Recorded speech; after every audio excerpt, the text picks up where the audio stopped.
ప్రియులారా, బాగున్నారా? దేవుని వాక్యాన్ని క్రమంగా చదువుచున్నారా? ప్రార్థించుచున్నారా?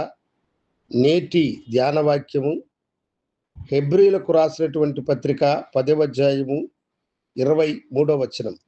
వాగ్దానము చేసినవాడు నమ్మదగినవాడు. వాగ్దానము చేసిన దేవుడు నమ్మదగినవాడు అని భక్తుడైన పౌలు ఈ హెబ్రీ సంఘమునకు రాస్తూ ఉన్నాడు. ఈ హెబ్రీ గ్రంథములో అనేక చోట్ల ఈ మాట మనము చూడగలం.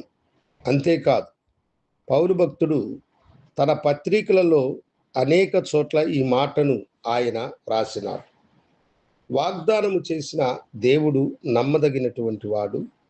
ఆ వాగ్దానమును ఆయనే నెరవేర్చును. చాలాసార్లు దేవుని వాగ్దానమును పొందుకున్న మనలో సాతానుడు అనుమానపు బీజమును నాటి, దేవుడు నీకు వాగ్దానం చేసి ఉంటే ఆ వాగ్దానము ఎందుకు ఇంతవరకు నెరవేరలేదు అన్న అనుమానమును తీసుకొని వచ్చి మనలను అవిశ్వాసములోనికి నెడుతూ ఉంటాడు. అయితే మనము వాగ్దానము చేసిన గొప్ప దేవుని యందు నమ్మకముంచిన వారమై ఆ వాగ్దానమును గట్టిగా చేతపట్టుకొని దాని నెరవేర్పు కొరకై మనము దేవుని సన్నిధిలో ప్రార్థించినప్పుడు దేవుడు వాగ్దానము చేసిన దానిని తప్పక నెరవేర్చేటువంటి వాడు. అబ్రహాము జీవితంలో మనము ఆ విషయాన్ని చూడగలుగుతాం. దేవుడు అతన్ని పిలిచినప్పుడు వాగ్దానమునిచ్చి పిలిచాడు. నేను నిన్ను ఆశీర్వదించి సంతతిని ఇచ్చేదను అని. దేవుడు అతన్ని పిలిచేటప్పుడు ఆయనకి 75 సంవత్సరాలు అయినవి. ఎంతో నమ్మకంతో అబ్రహాము ఆ వాగ్దానం కొరకై జీవించాడు. సాతానుడు శారమ్మను ప్రేరేపించి ఆమెలో అనుమానమును రేపి ఆమె దాదీని రెండవ భార్యగా చేసింది. కానీ ఇస్మాయేలు వాగ్దాన పుత్రుడు కాదు.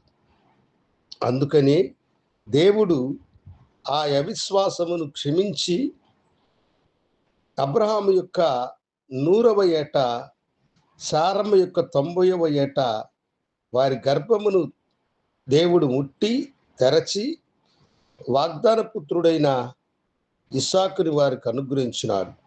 వాగ్దానం చేసిన వాడు నమ్మదగినవాడు. ప్రియమైన దేవుని బిడలారా, ఇంతవరకు ఒకవేళ మీరు సంతతిని పొందుకోకుండా ఉంటే ఆయన మీద నమ్మకము కలిగి ప్రార్థించండి.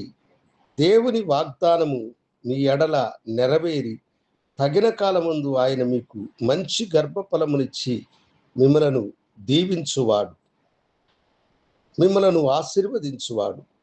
ఆయన చేసిన వాగ్దానమును తప్పక నెరవేర్చు దేవుడు ఆయన.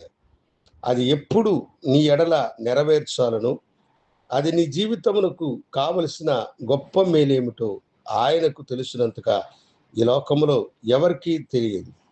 అవును, వివాహ విషయమై, బిడ్డల ఆశీర్వాదం విషయమై, చదువుల విషయమై, జ్ఞానం విషయమై దేవుడు చేసిన వాగ్దానమును విడిచిపెట్టక నమ్మకముగా ప్రభువుకి ప్రార్థించుచు ఆ విశ్వాసమును చేతపట్టుకుని దేవుడు మిమ్మలను ఆశీర్వదించి తన వాగ్దానమును మీ యందు నెరవేర్చు. ప్రార్థించుకుందాం. వాగ్దానం చేసిన దేవ, నీ బిడ్డలకు వాగ్దానమును నెరవేర్చి వారిని ఆశీర్వదించుమని యేసు నామమున అడిగి వేడుకొనుచున్నాను తండ్రి. ఆమేన్. శుభోదయం. ప్రభు మిమ్మలను దీవించునుగాక. ఆమేన్.